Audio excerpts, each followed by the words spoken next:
Boa noite. Boa noite a todas, boa noite a todos. Boa noite. Olá. Boa noite. Estão-me a ouvir bem? Tenho uns fones novos. Comprei Sim, no sim. chinês. Bem. Comprei no chinês. Estão a funcionar bem, não estão? Ótimo. Sim, sim. Olá a todos, bem-vindos, todos e todas. Esta é a nossa quarta sessão de formação, é a última deste primeiro bolo de formações que pensámos.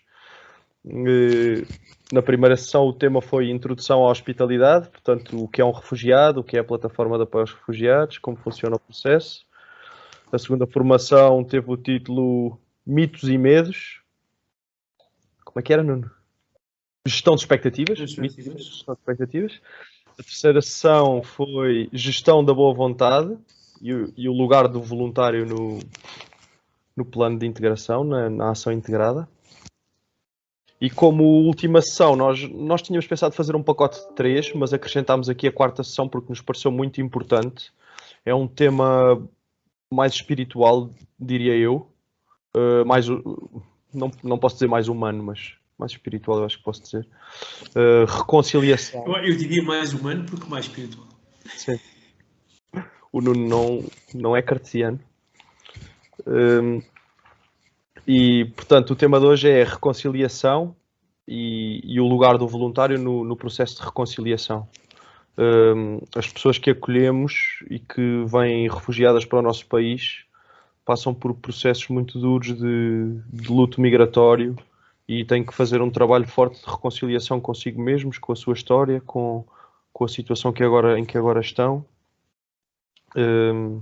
E os voluntários e toda a gente que se aproxima com a amizade de uma família destas acaba por ter um papel importante neste processo e que é um processo essencial para uma integração forte. E para uma integração forte. Hoje temos outra vez connosco o Nuno Costa Jorge, já o conhecem. Obrigado, Nuno, por fazeres esta giga joga de horário para estares connosco outra vez. Boa noite. Boa noite. E convidámos também a Rosário Soares, doutora Rosário Soares, do JRS, é a nossa coordenadora do Gabinete de Saúde Mental. E convidámos a Rosário também para falar um pouco sobre isto, do que é a reconciliação, do papel importante que pode ter, que tem. E pronto, temos hoje o Nuno contra Rosário. Um duelo de titãs. Não, talvez explicar um pouco, não é bem... de facto, é muito bom ter aqui a Rosário. A Rosário tem... Ela foi condutora, primeiro foi ajudante, coadjuvante e depois do modelo REACH, que é um modelo Perdão e Reconciliação, que é um modelo muito interessante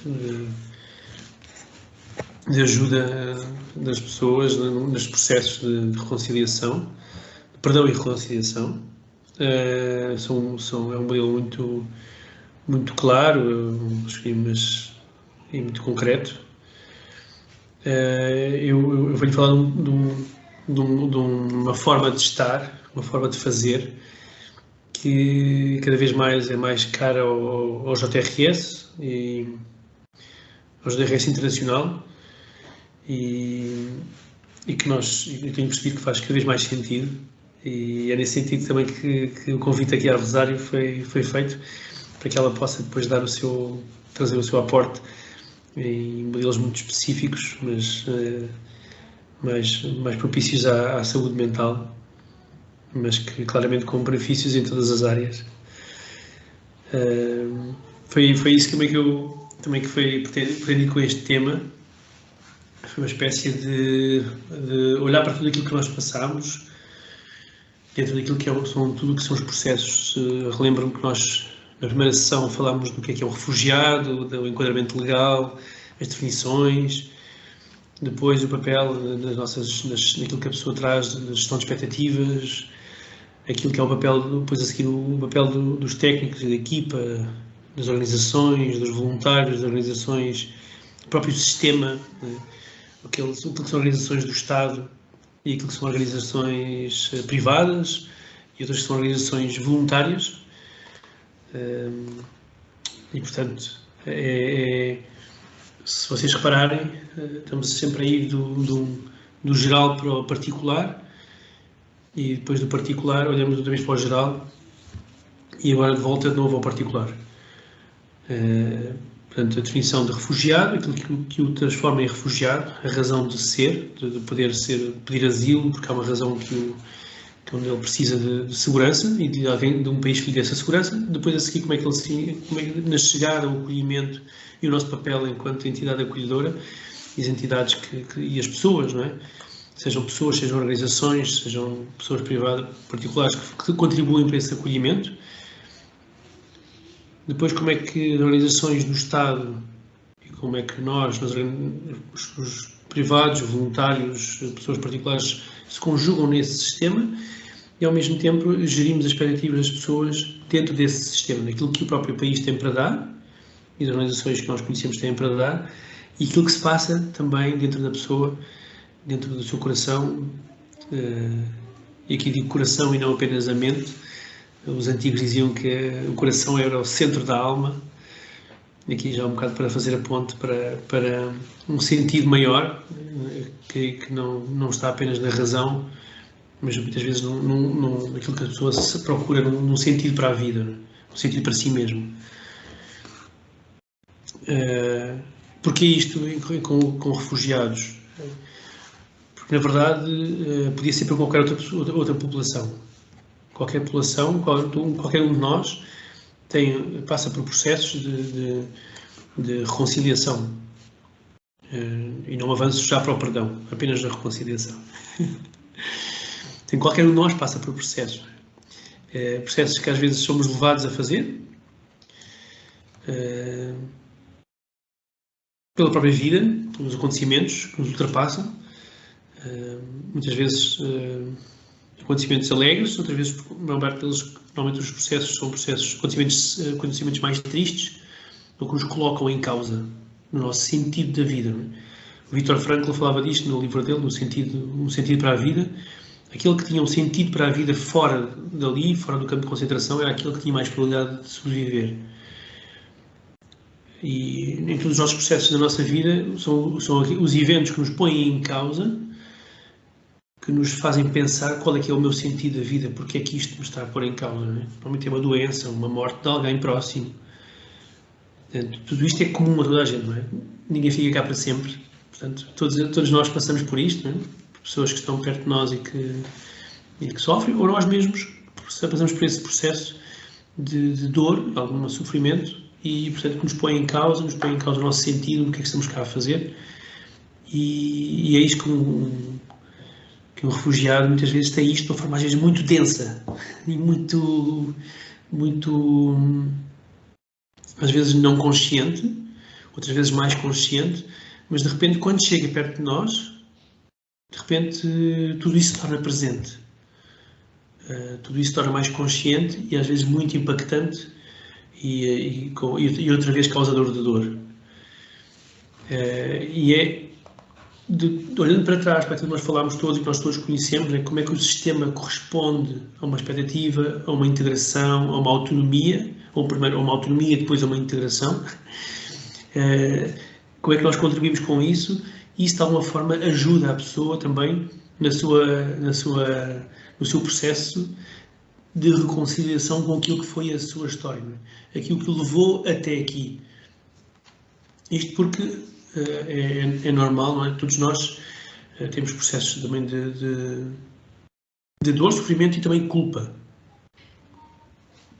Porquê é que nós não temos medo em falar disto, da reconciliação e deste tema? Porque nós não temos problemas em falar desta questão da culpa, ainda que muitas vezes seja agregada a um sentido religioso, da consciência do mal que foi feito, do mal ou do bem que não fiz. E não podemos ter medo disso, não podemos ter medo de assumir as coisas como as pessoas a veem. Mais de 90% dos nossos refugiados que nós acolhemos são religiosos, não é? São pessoas que têm fé, uma fé, na maioria das vezes, monoteístas, muçulmanos, e com alguns pontos em comum com uma cultura que nós conhecemos, que é cristã, não é?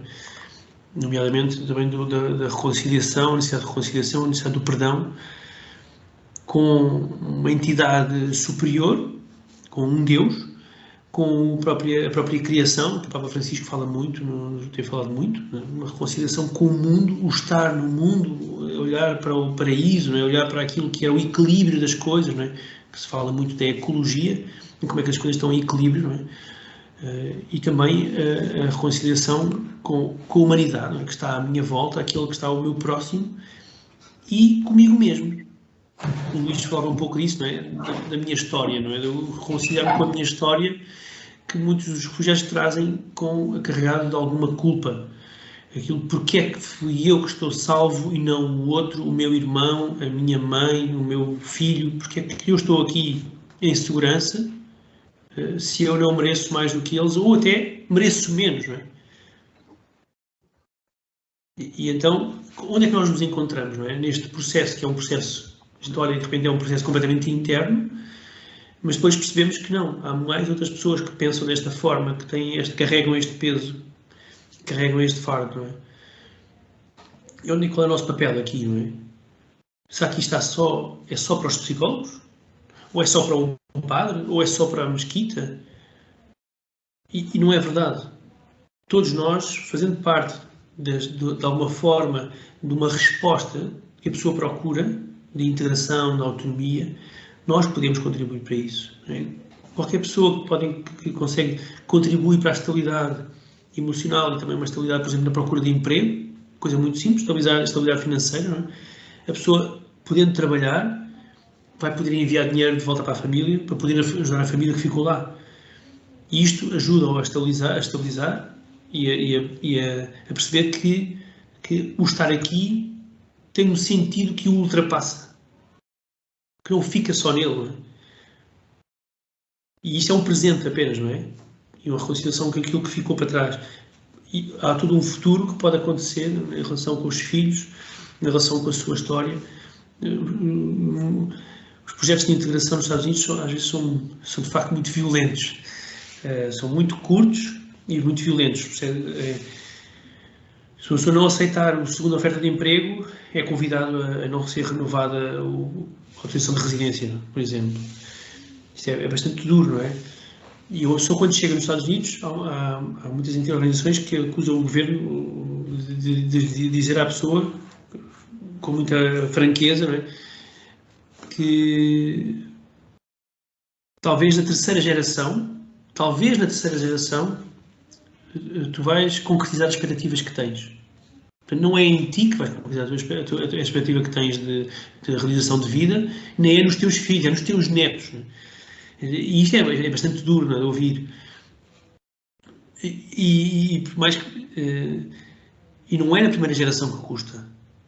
Custa mais de ouvir na segunda geração, que tem todos os direitos como qualquer cidadão nacional. A primeira geração que chega a Portugal sabe que fez um trajeto. Muitas vezes, alguns estão agradecidos por esse trajeto, outros não, mas sabem que fizeram um trajeto. E por mais que às vezes que pensem que tudo pode acontecer, sabem que há um processo de integração. Os filhos não é? Os filhos já estão na escola, integrados, são cidadãos portugueses, portanto, são cidadãos de pleno direito. Mas mesmo assim, aquilo que os pais esperavam ainda não vai ser dado na segunda geração, talvez só na terceira geração. E portanto há todo aqui um processo de aceitação da realidade como ela é, e perceber que a vida continua a fazer sentido mesmo com a não realização de uma determinada expectativa. Onde é que nós entramos? Exatamente nessa adaptação à realidade e podendo, de alguma forma, às vezes, estar lá, acompanhar a pessoa nesse processo, reconhecer que esse processo é um processo que acontece com muitas pessoas e também connosco.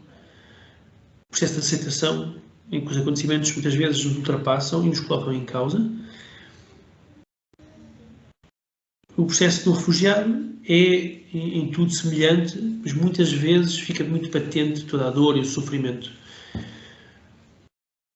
E isso às vezes custa, não é?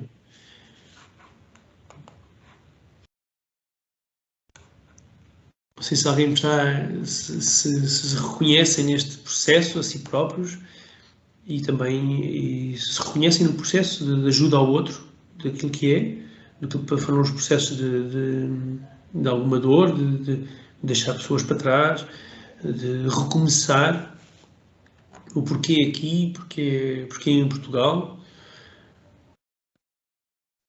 E nós percebemos muitas vezes que as pessoas que tinham um quadro de fé reagiam melhor às adversidades. Muitas vezes diziam porquê que eu estou aqui e não fui para a Alemanha como os meus outros familiares ou outros amigos.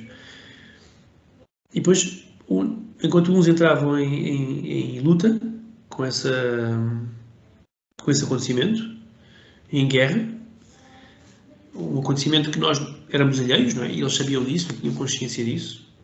Nós somos a entidade de acolhimento, não fomos parte nessa escolha, nessa decisão de vir para aqui. E as pessoas reconhecem isso com alguma facilidade. Então a guerra não é connosco. A guerra é com outros, a guerra é consigo mesmo. Porque é que eu estou aqui e o outro foi para lá para uma situação que eu acho que é melhor. E esta guerra pode continuar durante semanas, meses às vezes. Enquanto outros que têm um quadro de fé onde Deus se lhe apresenta como alguém que lhe fala, não é? que lhe fala através dos acontecimentos. Essas pessoas às vezes, muitas vezes respondem como, bem, eu não sei, mas Deus sabe. E este colocar as coisas noutro contexto, não é? Em que eu não estou sozinho, em que eu não sou o centro, ajuda a dar uma resposta mais forte àquilo que está a passar e não que aconteceu. Luís.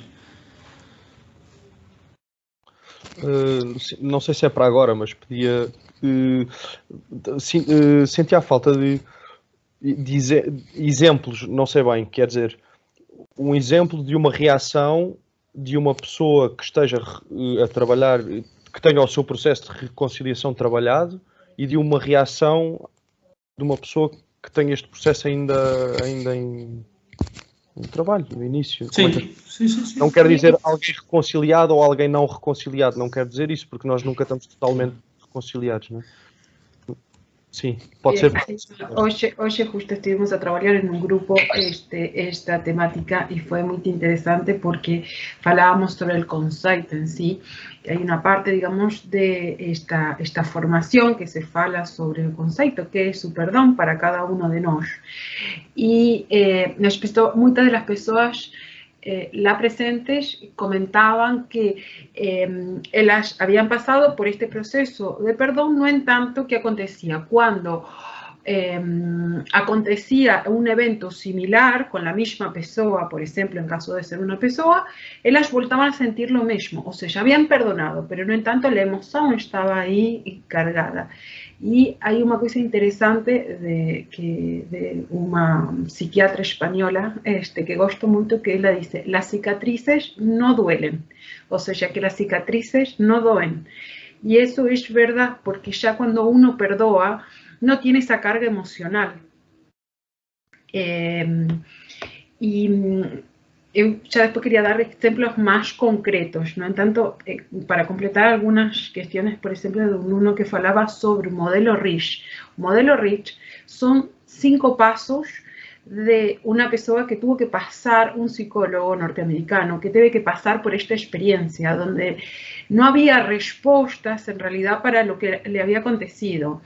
La historia de este hombre es que le matan a Mai y al poco tiempo en un asalto a la casa poco tiempo o hermano no consigue aguantar y suicida-se. Y él, o hombre fue preso y él tuvo que hacer este proceso de perdón para seguir adelante. Él ya era psicólogo, ya tenía muchísima experiencia, no en tanto se tuvo que preguntar cómo faço y fez unos pasos que él sistematiza para enseñar a las personas cómo hacer este proceso de perdón. Y es súper interesante porque uno de los pasos es relembrar, es tomar conciencia del evento, es reconocerlo, es falar sobre este evento, escolher un evento. Estos pasos tienen toda una base científica, o sea, está comprobado científicamente que esto es así, que de esta forma hay muchas intervenciones en perdón y reconciliación. Esta que estamos a falar es só uma, que es la que hacemos porque a través de una doctoranda también española, él adaptó este modelo para refugiados. Por eso es que en realidad falamos de esta y no falamos de otra. No tanto, hay otras que también son muy buenas. Bueno, uno de los primeros pasos es relembrar este evento, escoger uno, porque la teoría que hay detrás de cuando uno aprende en solo un evento, va a conseguir saber cuáles son los pasos que fez para poder perdoar y que después va a poder practicar los mismos pasos en otros eventos. Después es empatizar con la persona, porse en el lugar de la otra persona, en caso de que escollamos un evento que contenga, digamos, otra persona, ¿no? Después, otro de los pasos es dar el perdón de una forma altruista. Después te enseña a comprometerte con un perdón y después aferrarte a él. Este es el modelo, es súper simple y son pocas sesiones. Lo que nos hay, esta española con la cual trabajé, que en realidad me fue refletir mucho sobre el tema, ella muchas veces decía, no, hay poca cosa que hacer con la historia de estas personas. No hay reparación para tanto sufrimiento. La línea del perdón viene aquí a ser una llave para poder reorganizar la historia y seguir adelante. Cuando nos estamos aferrados al pasado, no conseguimos tener espacio mental para aprender la lengua, para un trabajo. Por eso es importante este concepto del perdón. Una de las, Nuna también falaba de los cuadros religiosos y está también visto científicamente que es una forma que muchas de estas personas tienen esta estrategia de coping y ayuda a salir adelante las personas que realmente tienen más fe. Es un factor protector. Nos también muchas veces le preguntamos y muchas de las personas que hemos acompañado durante años, quien se ha aferrado de una forma a la fe, consigue tener otro sitio donde estar como abrazado, donde poder sentirse acompañado. Aquí también quería introducir el concepto de los lutos migratorios, que en esta población son extremadamente importantes porque muchas veces son los que menos son falados y a la hora de la integración las personas se ven de caras con estos lutos. Hay un autor español también, bueno, mi lengua es española, entonces leo mucho y sigo a muchos autores españoles, tiene que ver con eso. Acho que todos se dieron cuenta que mi portugués no é o melhor. Bom, não é só por isso, não é? Também há muitos processos de reconciliação que começaram na América Latina, não é? Na verdade, evoluiu muito a América Latina com as questões das Farc, na Colômbia, processo de reconciliação com a própria... Ou seja, muitas pessoas, muitas aldeias, muitas cidades ficaram divididas entre autores de mal e as vítimas, não é? Vocês conhecem também os processos entre os Hutus e Tutsis no Uganda, não é? Portanto, são grandes processos de reconciliação que os países passaram e ainda passam, não é? Até fazem um bocado bandeira disso, no caso do Uganda. E na Colômbia há menos publicidade a isso, mas são grandes processos de reconciliação que o povo, que as pessoas passam para poderem voltar a uma normalidade, não é? Estamos a falar, pronto, de processos de paz, não é? São grandes processos de paz dentro do próprio país, entre etnias, entre cidades, aldeias, etnias no caso dos Hutus e Tutsis, grupos de pessoas normais, não é? No caso das Farc, não é? Os tidas terroristas pelo governo e pelos que estão os rebeldes, não é? Pronto, portanto, vocês conhecem isto. Portanto, são processos que são muito grandes, né? Envolvem muitas pessoas, portanto isso evoluiu muito, com tribunais e com grandes processos de mediação e muito trabalho de reconciliação.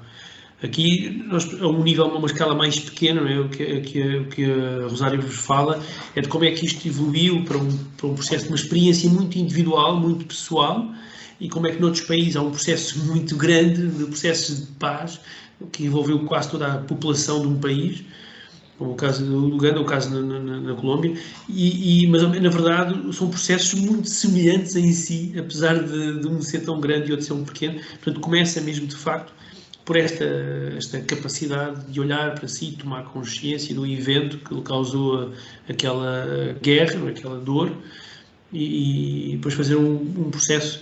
E ao bocado o Luís pedia exemplos, não é? Como é que este quadro de fé ajuda? É tão simples quanto isso. Há pessoas que têm uma expectativa de chegar a Europa e ter uma casa, ter isto, ter aquilo, não é? E de repente chegam ao centro de acolhimento, e é um centro de acolhimento que é partilhado, toda a gente a família no mesmo quarto, casas bem partilhadas, mas não é de todo aquilo que as pessoas esperavam. Portanto, e muitas pessoas têm uma experiência muito negativa de um centro de acolhimento. Na Grécia, né? Os squats, os campos de refugiados, não é uma experiência positiva de repente estar outra vez a partilhar o mesmo espaço com outras famílias. Né? E a história que têm, recente, é uma história de uma adaptação muito difícil, não é? Muita dor, outra vez muita dor, depois de uma travessia difícil, onde a gente sabe que há pessoas que morreram, depois de saída de uma guerra onde muita gente morreu, e agora de repente chega a Portugal e outra vez um centro de acolhimento. E há pessoas que têm tanta dificuldade em aceitar isto que correm porta fora e vão correr pelas estradas e dizem: eu não aguento isto. E choram, ou se assustam com a porta quando fecha. E isto é muito concreto. A gente fecha o portão e as pessoas assustam, tremem. E há outras pessoas que também ficam tristes e ficam a pensar: porquê isto outra vez? Porquê outra vez este momento? Porquê que eu não tenho outra vez aquilo que eu sempre esperei de ter na Europa, não é? De voltar a ter uma vida normal. E percebemos que há um quadro de fé que as defende e diz: não, ok, se isto acontece é por alguma razão, eu vou descobrir, não é hoje, mas amanhã. E depois nota-se que há pessoas, este processo amanhã já começou, e depois as crianças estão a brincar no jardim completamente em paz. Portanto, percebe-se que este processo de aceitação e reconhecimento de que isto vai ter um papel construtivo na minha vida. E há outros que demoram imenso tempo, demoram semanas e meses e ficam ali a digerir.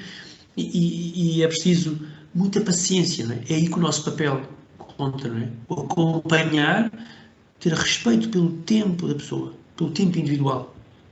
Temos consciência que há um processo interno a decorrer e que os outros processos externos não conseguem avançar mais rápido porque há um processo interno a decorrer que não permite avançar mais rápido.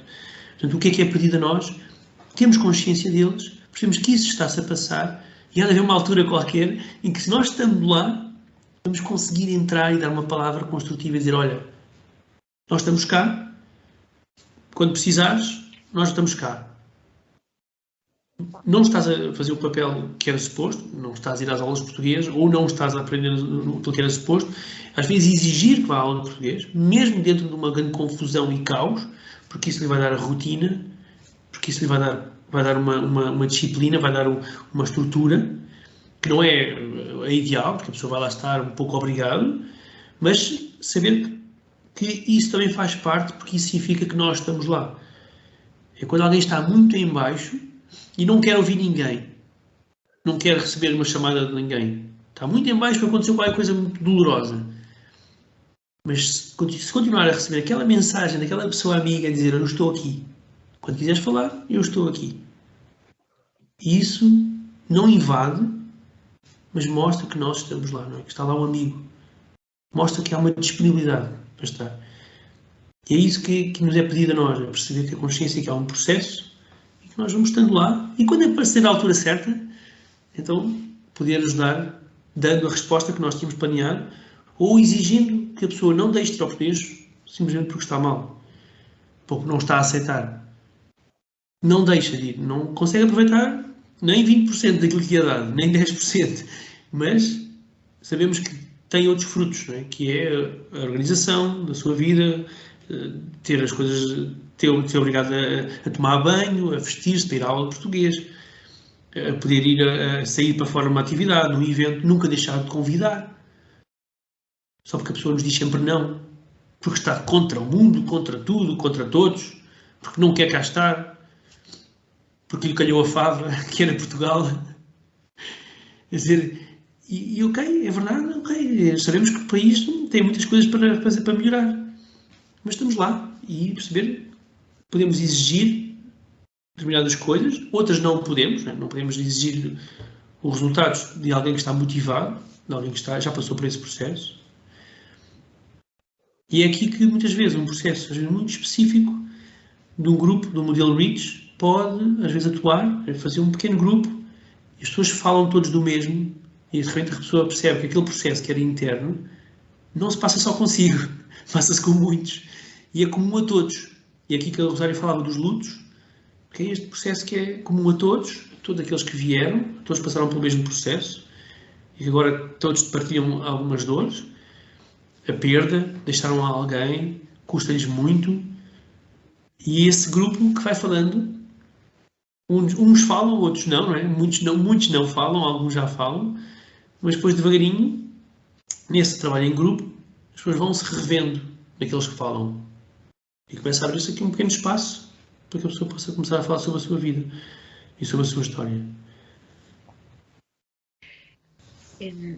Muchas veces no somos partes de estos procesos. Hay procesos como los lutos migratorios que todos van a tener que pasar. Pueden pasarlo de una forma simple, compleja o extrema. Y ahora vamos a ejemplos mesmo concretos. Por ejemplo, se falan de, también tenemos claro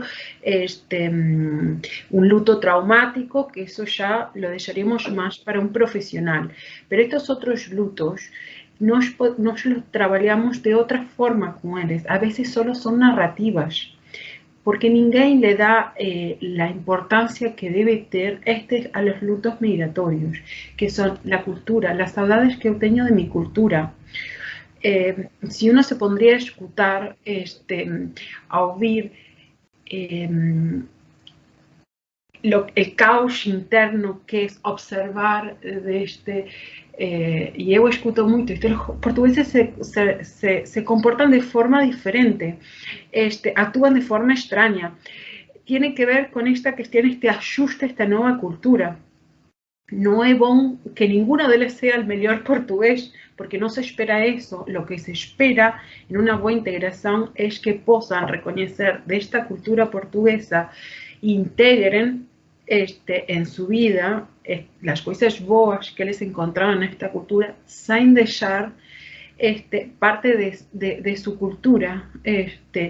Esa sería una buena integración. Tener aspectos, mixturar estas dos culturas. Nadie pregunta sobre este tipo de cosas.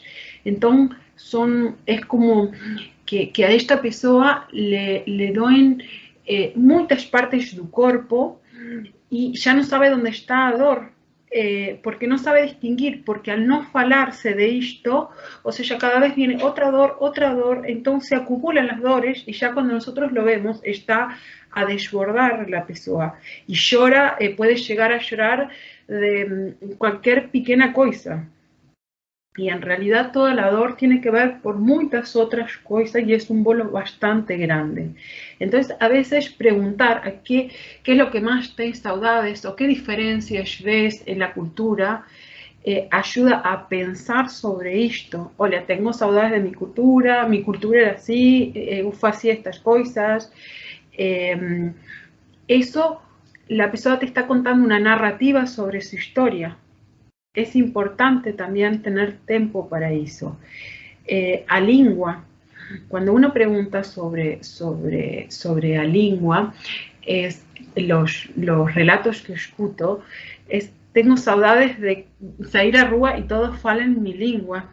Y ¿por qué? Porque cuando apenas llegan y ellos no comprenden o portugués, están siempre fuera de las conversaciones, no consiguen interagir con las personas, siempre hay como un otro que lo ayuda y lo lleva da mão a cualquier parte, al médico, a hacer un IFUNIS, bueno, absolutamente todo. Entonces esto hace que la persona se isole.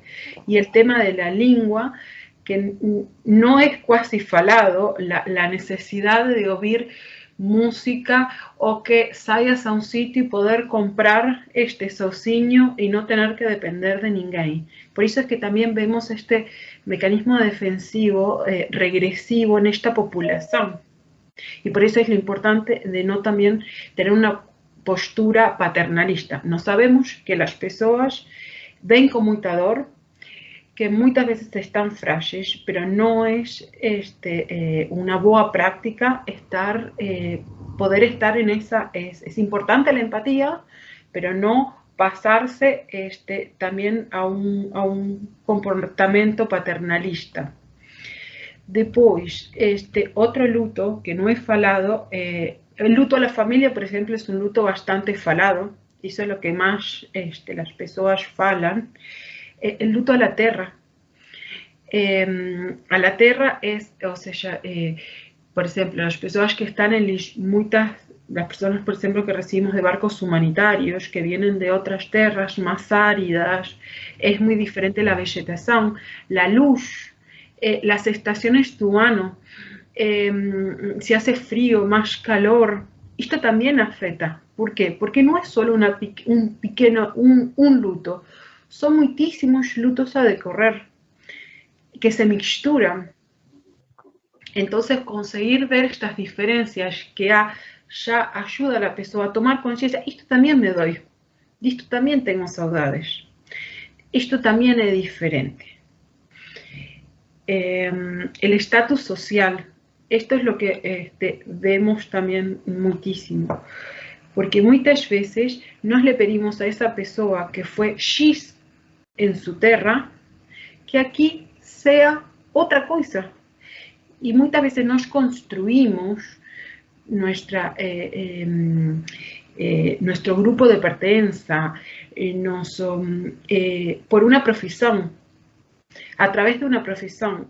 Por ejemplo, eu olho para mi telemóvil y estoy llena de contactos de psicólogos, de psiquiatras, grupos de psicólogos, de psiquiatras, saúde mental por aquí, saúde mental ¿por qué? Porque tiene que ver con mi profesión. Muchas de estas personas, sean lo que hayan sido en su tierra, también construyen un grupo acerca de eso. Y muchas veces, por ejemplo, personas por ahí, y esto se ve en personas más que han tenido posibilidad de ir a la universidad o tener otras formaciones, que, y por ejemplo, consiguen hablar bien inglés, que el trabajo en este momento quizá puedan conseguir sella de intérprete, y esto los frustra mucho, los sangra, porque le estás a pedir que esa persona deje de ser lo que era. Y esto está a mexer con la identidad de la persona. También otras cosas tienen que ver con el luto al grupo de pertenencia. Muchas veces nos recibimos personas sozinhas o familias que después se isolan, que no tienen grupo de pertenencia, no tienen con qué hacer grupo. Por ejemplo, a mí me convida más un grupo y digo, ay Dios mío, más un grupo, no, más mensajes. ¿Pero por qué? Porque tengo muchísimos grupos, pero há pessoas que não têm grupos, não têm com quem fazer grupo. Pertenecer a algum sitio es extremadamente importante. Entonces, este convite que Nuno decía, a bater la puerta, es súper importante, porque todo esto es un proceso que ellas van a tener que pasar. Lo pueden pasar de una forma más leve o tendremos que invertir, hacer una inversión más en la área de salud mental. No en tanto, bueno, las personas que acompañan en la integración, sin darse cuenta, están a trabajar con ellos los lutos, están a hacer parte. Estas preguntas que se hacen para saber su historia, están a ayudar a la otra persona que construya narrativas, que observe que no solo le doy la familia que dejó, sino que hay muchísimas otras cosas a la hora de la integración que salen a la luz como estos lutos y que no son falados y que ni la persona dice esto es importante. Y bueno, um y ahí... exemplo muito bonito. Desculpa, Mãe, alguém chama pela mãe e eu não sou. Peço imensa desculpa. Não é que agora a gente está, com licença. Isso é a voz do Luís. Era o Manel. Está tudo bem. Então, eu dizia que nós temos uma história muito bonita na Par, que é, não vos vou dizer onde é que é, mas se alguém estiver aqui a reconhecer, olha, eu vou contar a mesma. Foi de um rapaz sírio que o adolescente, pronto, a adolescência já é um momento muito difícil para qualquer adolescente, não é? Olha, imagina que é um adolescente chegar com um país novo, uma língua nova e todo este processo de reconciliação que nós fazemos. Quer dizer, um adolescente já está a passar por um processo de grande guerra consigo e com a família e com a autoridade. E agora imagina um adolescente refugiado, com toda esta algumas vezes uma rebeldia própria do adolescente que se revela contra o estar aqui, não é? O estar em Portugal, o estar onde é que está o meu pai, porque é que aconteceu, os meus amigos, perdi toda a gente, eles não estão aqui. Portanto, o sentimento de pertença que dizia a Rosário e não existe, tudo se perdeu e em alguém que está a construir, não é? Onde ainda está para existir enquanto homem, não é? Enquanto pessoa, enquanto mulher. E nós temos um caso muito giro de um adolescente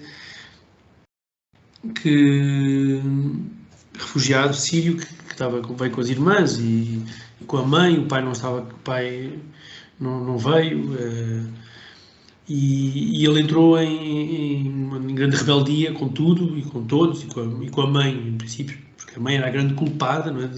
Para o pai não estar lá e para a vida deles ter mudado toda. Não era a guerra na Síria, a mãe é que era a culpada, não é? Isto é um adolescente.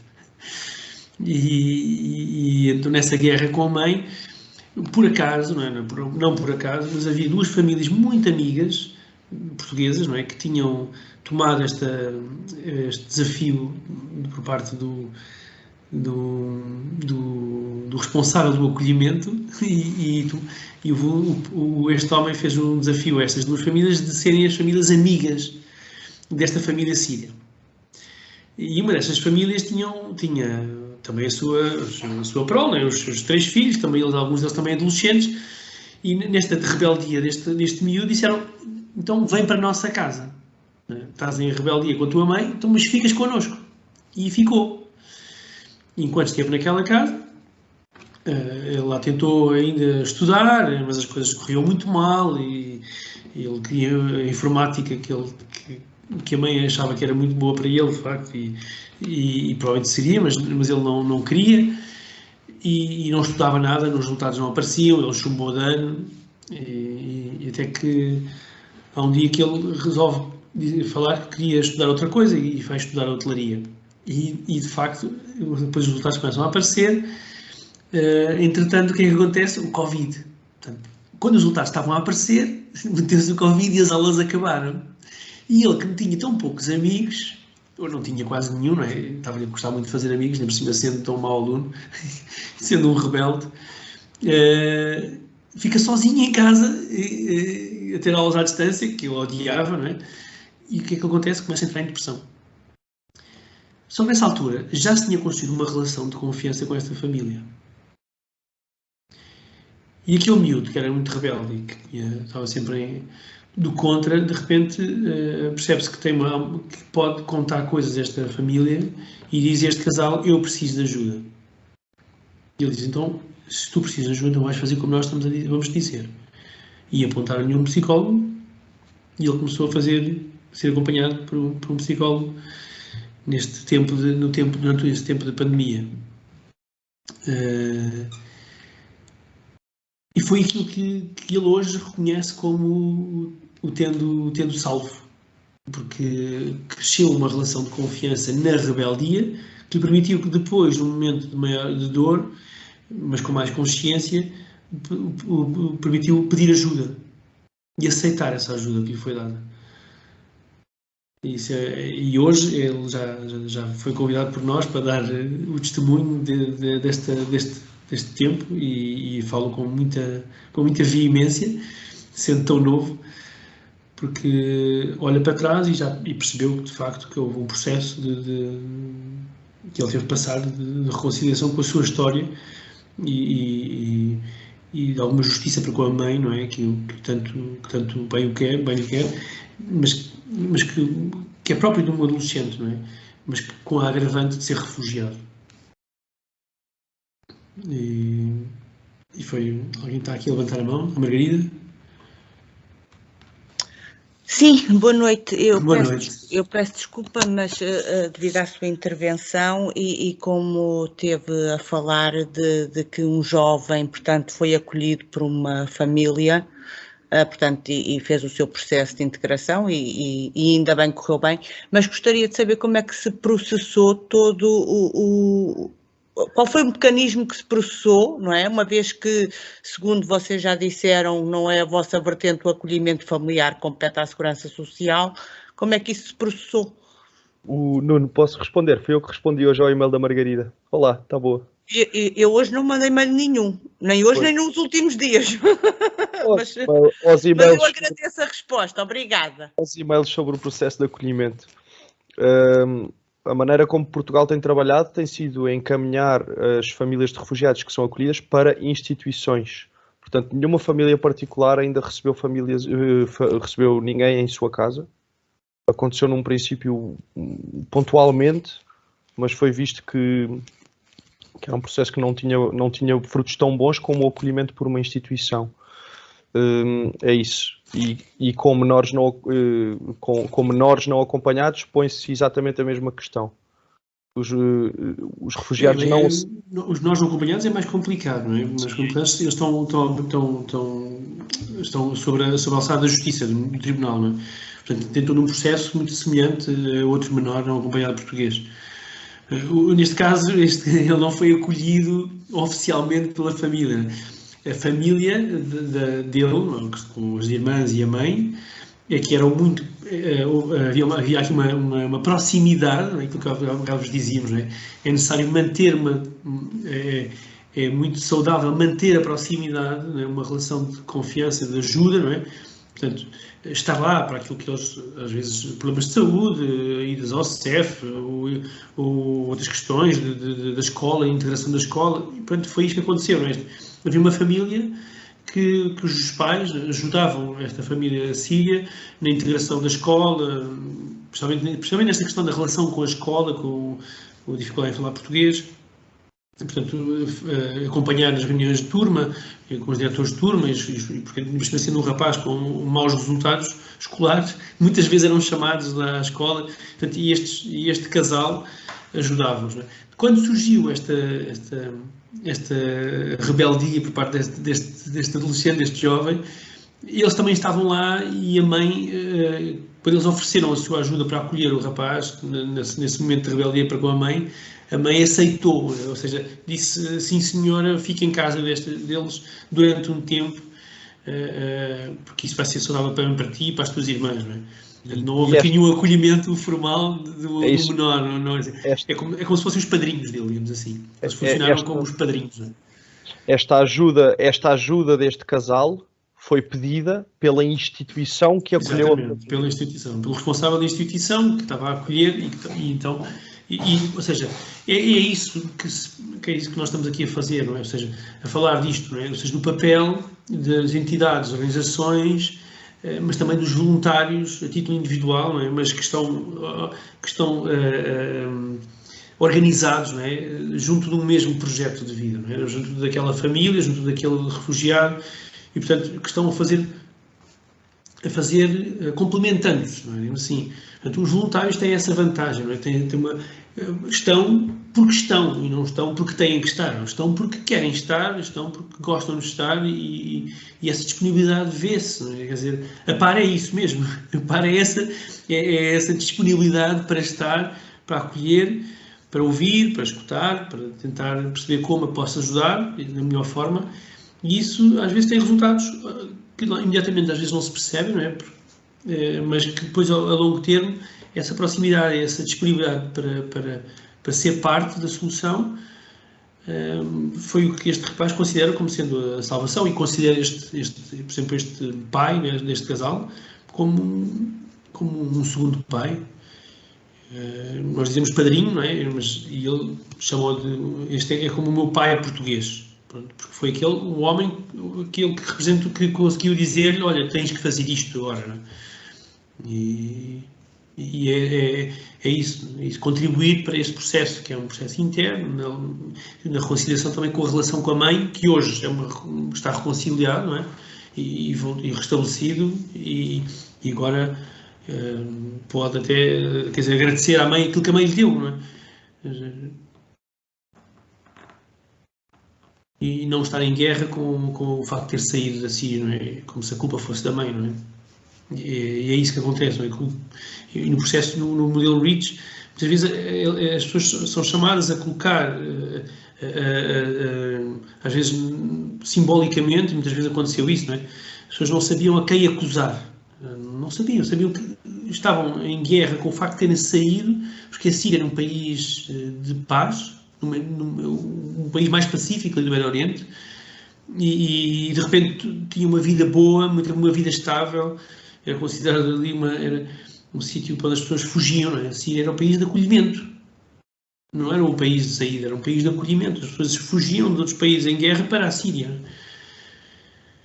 E isso, as pessoas tinham vidas muito estáveis, e de repente tudo lhes é tirado. Há pessoas no Iraque também que viviam muito bem, e de repente tudo isso desaparece, tudo isso sai, e entram em guerra consigo mesmo, com esta alteração da vida.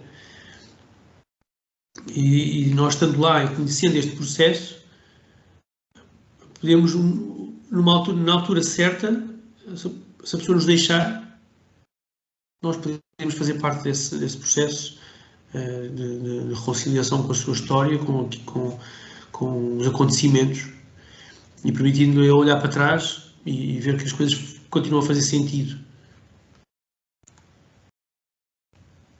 Espero que tenha a fazer sentido também.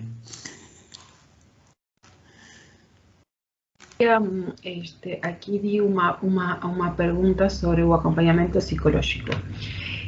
Numa primeira fase, ou seja, nós tentamos triar as pessoas, não chegamos a todos neste momento. No entanto, sim, tratamos de ter também equipas em diferentes sítios, cada vez estamos a chegar a mais sítios. Muitas vezes as pessoas têm sintomas. Não é necessário medicalizar a todos. ¿Por qué? Porque las personas tienen recursos propios y es importante que ellas también puedan puxar de esos recursos propios.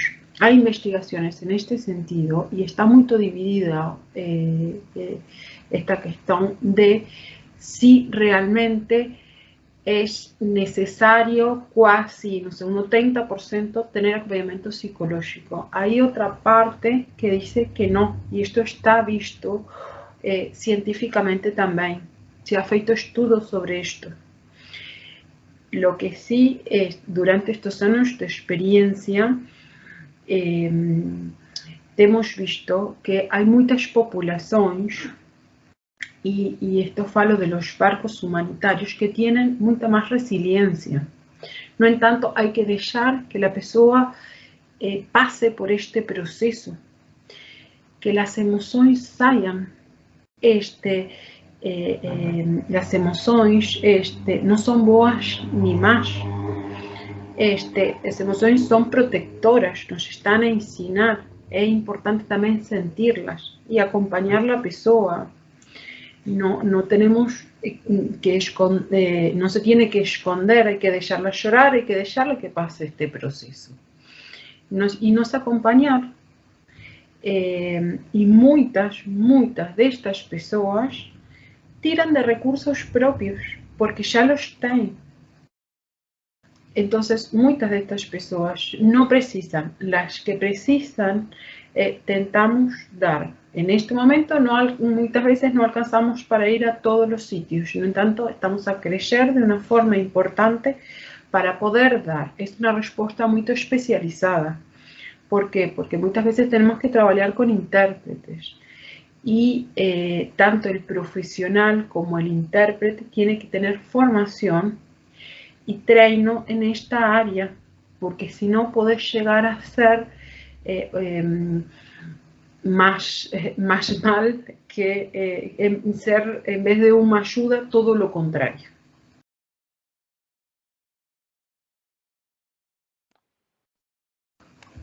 João? Sim, eu lembrei-me de um livro de uma psicóloga que também trabalhou no campos de refugiados, a Maria Pália. Eu espero que ainda esteja disponível, a Caixa de Primeiros Socorros de Emoções. Ou também ela tem palestras no TED, assim, que acho que é muito bom. A mim própria ajudou-me, mas veio nesta questão de lidar com as emoções. A questão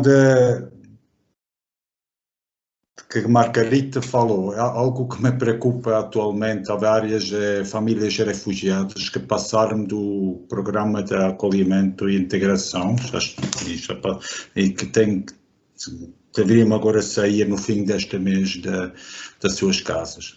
É de outra entidade de acolhimento, mas isto aqui na Grande Lisboa é uma realidade. Não sei até que ponto que pessoas podiam ajudar. A habitação é realmente um grande grupo, e ainda bem que a Silvia, a arquiteta, e outros vão trabalhar convosco neste grande desafio. Desculpa, mas eu estávamos a falar sobre reconciliação, e algo me preocupa também como talvez noutra perspectiva, como voluntário,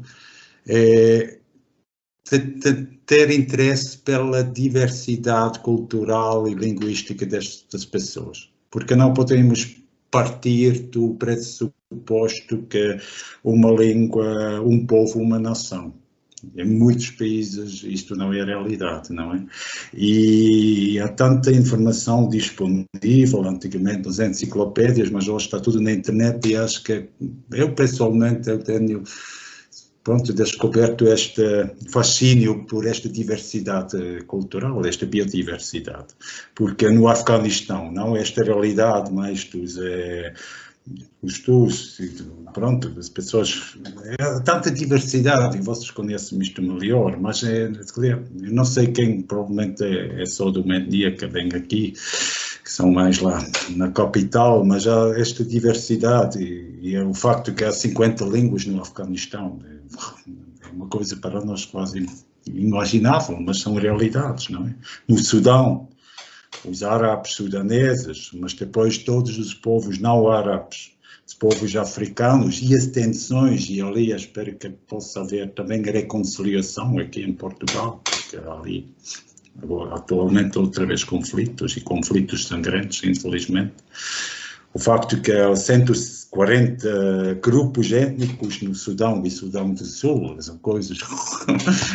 mas eu acho que, e muitas vezes ouço entre linhas, quem me entende? Eu acho que também tem a ver se o refugiado começa a perceber que nós temos interesse genuíno pela sua realidade cultural, linguística, étnica, então eu acho que ele sente-se mais percebido, não é? Na Síria, claro, são árabes, depois há beduínos, palestinianos, há curdos, turcos, e a maioria são muçulmanos, mas há alevitas, são drusos, pronto, esta diversidade, e depois, pelo menos antes da guerra, 3 milhões foram cristãos e de tantas diferentes igrejas que nós nem imaginamos o que é que existe, não é? Mas quem conhece o Médio Oriente tem um pouco nesta noção. E coisas bonitas, que lidam com a história da igreja, dos primeiros concílios, não? Eu acho que é tão rica esta questão cultural e estas pessoas merecem pelo menos o nosso interesse para esta parte. E eu espero que isto também,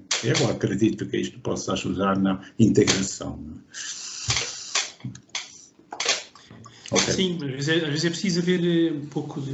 Às vezes o que falta é tempo para estar, ouvir essas realidades que são tão diversas e tão, de facto, tão bonitas. Nós essa diversidade toda que existe em tão curtos, num território às vezes tão pequeno, não é? De religiões e de culturas e de formas de estar. O João falava aqui dos drusos e de facto nem sequer temos uma amostra quase dessa realidade. Mas às vezes falta tempo, não é? Falta tempo, parece que estamos sempre a querer produzir resultados para as pessoas, querer fazer alguma coisa, trazer coisas, dar coisas, e às vezes precisávamos só ter tempo para estar, ouvir, perguntar pelo outro, por essa riqueza, não é? E isso é uma das riquezas que o voluntariado traz, não é? Tem esse tempo, às vezes não tem tanto peso. Apesar de levar muitas coisas para casa também, não é? Que às vezes é necessário falar, o voluntário falar disto que houve, destes processos de dor e de sofrimento, mas depois também o voluntário tem alguma leveza para poder estar, não é? Naquele tempo que dá, às vezes está com mais... Penso que está com mais disponibilidade. Contra mim falo, não é? O que eu vejo dos voluntários com quem contamos, há voluntários que têm imensa disponibilidade, ou seja, têm disponibilidade para estar e ouvir. E às vezes parece-me que os técnicos às vezes estão muito apressados para produzir resultados, para trazer coisas, para abrir portas e falta um bocado de tempo para estar, só estar. E descobrir toda essa riqueza do outro, uma história às vezes incrível e dentro de um contexto cultural incrível e tão diverso. E é ótimo quando se consegue fazer isso, não é?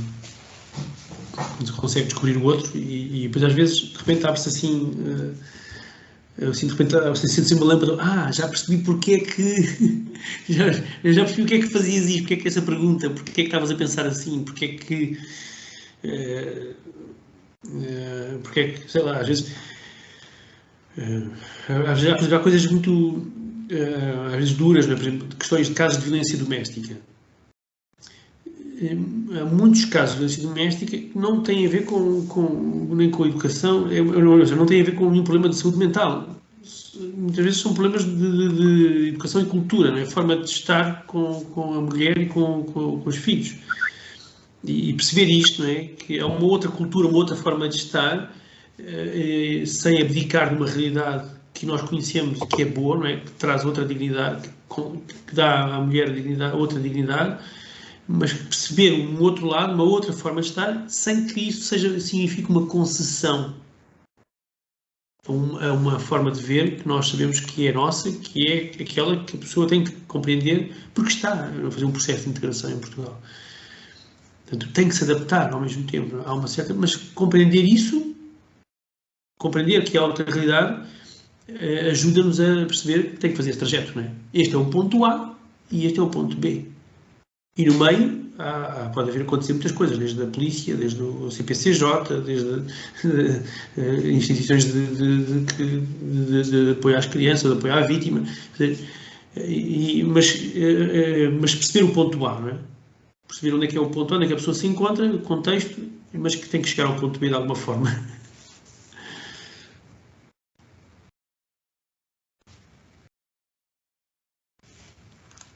Alguma questão que...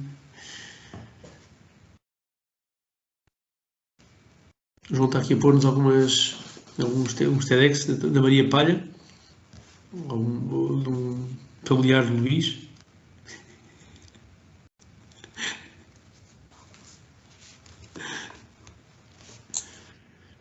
E há mais, mas vale a pena comprar o livro, não? Há mais filmes, pronto, vídeos.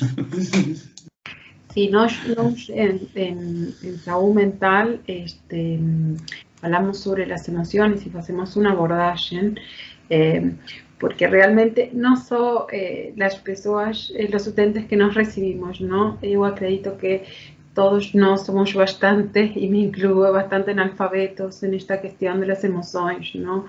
En este reconocimiento, en el día a día, de poder ir trabajando. Y bueno, damos algunas, hacemos lo que es psicoeducación en esta área, ¿no? Porque lo que no hay palabras para, no, es muy difícil trabajar lo que no le ponemos palabras a algunos eventos, a lo que estamos a sentir. Entonces trabajamos de esa forma, ¿no?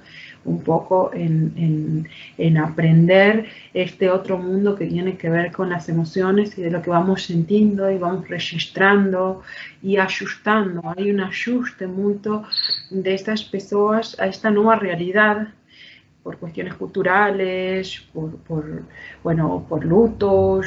Algunas también de estas personas vienen menos preparadas para haber sufrido un evento semejante. Otras ven más preparadas porque tenían menos problemas, porque estaban más organizadas. Entonces, claro que a algunas les va a costar mucho más integrarse que a otras. Justamente tiene que ver con esto, con el pasado, ¿no? Este pasado estaba más organizado, la persona está saludable o no.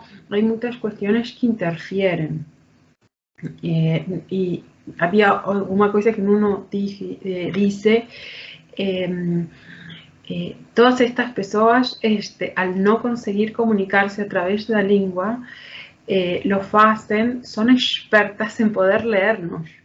Lo más importante es poder estar disponibles, porque nos falamos mucho más con la comunicación no verbal que muchas veces con la palabra, y es mucho más genuino. Entonces, muchas veces yo estuve a acompañar horas a personas en un hospital sentada, y eso fue extremadamente valioso para donde se sintió contida en un momento de sufrimiento hasta que consiguió ser atendida. Entonces, esa disposición, yo les comento, comencé como voluntaria. Fiz muchísimos trabajos hasta ahora, únicamente hacer salud mental, ¿no? Pero las he acompañado desde diferentes perspectivas. He dormido con ellos en hospitales porque era la única persona que estaba lá. Y que podía acompañarlo en ese momento. Era la única persona que esa persona conseguía reconocer.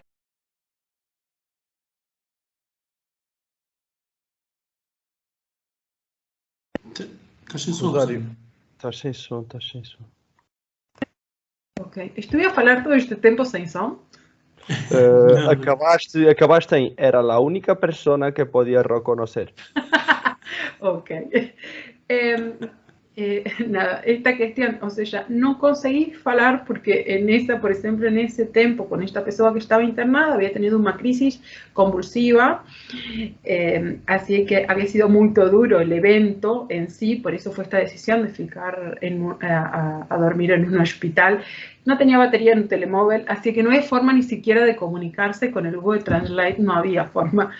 Pero él sabía que yo estaba lá, y hasta que fue medicado, o sea, él también conseguimos que fique internado justamente por eu haber ficado lá só acompanhá-lo. Ele sabia que abria os olhos e me veia, porque ele não tinha comunicação com ninguém, não conseguia. Então, la mensagem que les quería deixar es esto. Muchas veces el estar de aquí adentro, el estar disponibles para otro, faz toda la diferencia.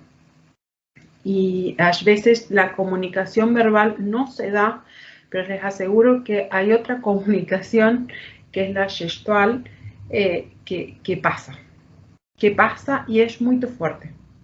Y que ahí sí hacemos toda la diferencia.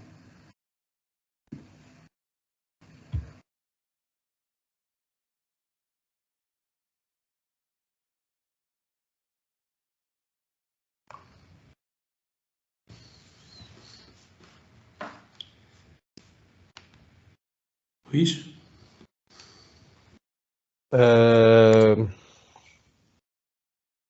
Rosário, podes repetir os 5 passos do Rich. Sí. Por favor. Espera que son en inglés, ¿no? Eso es lo sí. Recognize. Ok, uno es relembrar, justamente tomar conciencia de decir, okay, escolher este evento, ¿sí? Porque, como les contaba, la teoría que hay de base es aprender a hacerlo con un evento pequeñino para después poder traspolar esto a otros eventos y aprender en realidad cómo son los pasos. Es empatizar, es ponerse en el lugar del otro, ver otras perspectivas del evento, qué aconteceu, por qué lo fez, qué motivación había. Eso es muy importante, poder empatizar, no fijarnos con nuestra perspectiva. Cuando nos estamos con una carga emocional alta, grande, dejamos de ver muchas otros lados, otras formas, otras visiones, no encontramos. Entonces, la idea de también poder empatizar es poder ver este evento, el otro lado del cubo, ¿no? Verlos de otro sitio. Así vayamos la carga emocional. Después, poder conceder el perdón, se llama altruismo. Poder conceder el perdón, o sea, darle este beneficio del perdón a la persona de una forma desinteresada, de una forma altruista. Y después es comprometerse con el perdón, ¿sí? Estos son todos ejercicios que se hacen a lo largo de algunos días. Y el último es aferrarse a él, porque, como les decía, las cicatrices no doen. Entonces, lo que aconteceu con este evento, que estamos cheios de, tenemos emociones con valencias negativas muy intensas. Y es poder ponerle a este evento, asociarle emociones con valencia positiva. Entonces, por eso es aferrarse a él, aferrarse a estas emociones que conseguimos encontrar a medida que fuimos haciendo los ejercicios.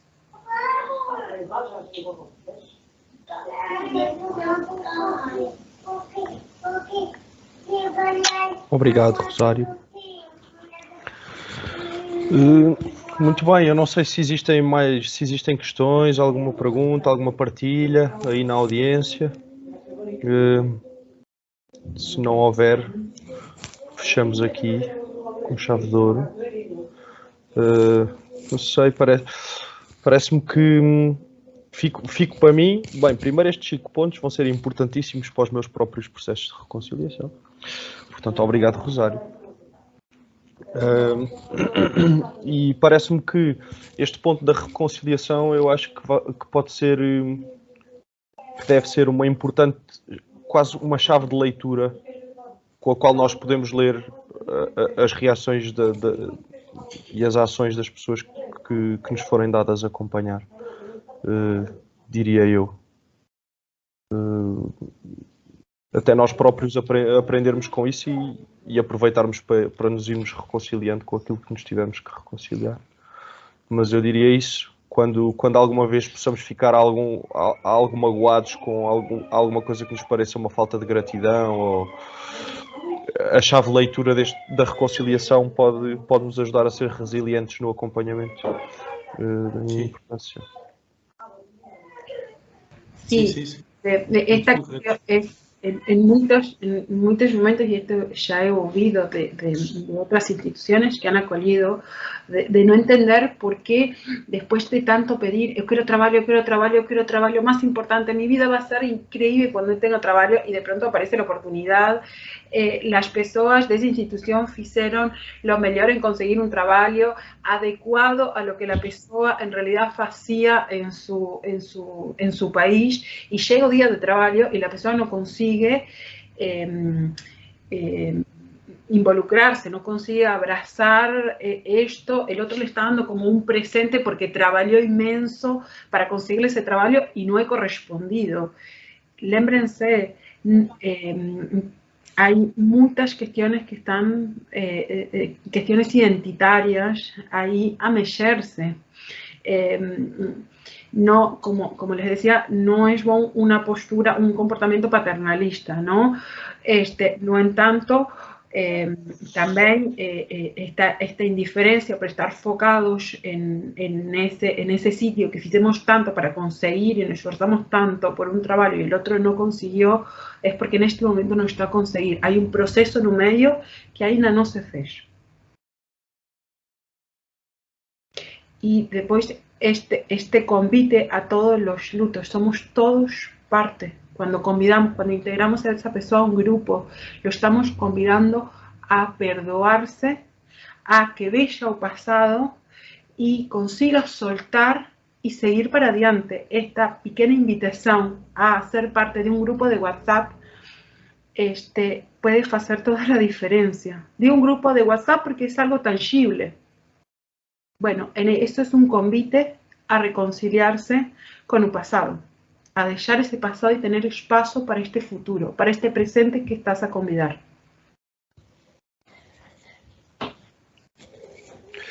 A nossa ideia é que num futuro mais ou menos próximo possamos integrar pessoas acolhidas em Portugal nos nossos grupos do WhatsApp das comunidades de hospitalidade. Que num futuro ainda mais próximo as comunidades de hospitalidade nos apoiem na procura de habitação, e isso vai ser pedido ainda esta semana ou na próxima, e apresentar-vos os moldes desta procura de uma maneira que tentaremos que seja clara, o mais clara possível. E ainda mais breve do que isso, vamos manter estas sessões de quarta-feira às 9h30, vamos tê-las todas as quartas-feiras.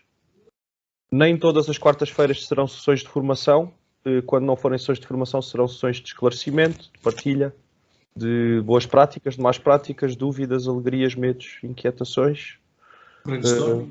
Brainstorming de ideias, passagem de necessidades. Vamos ter este espaço aberto às quartas-feiras às 9h30.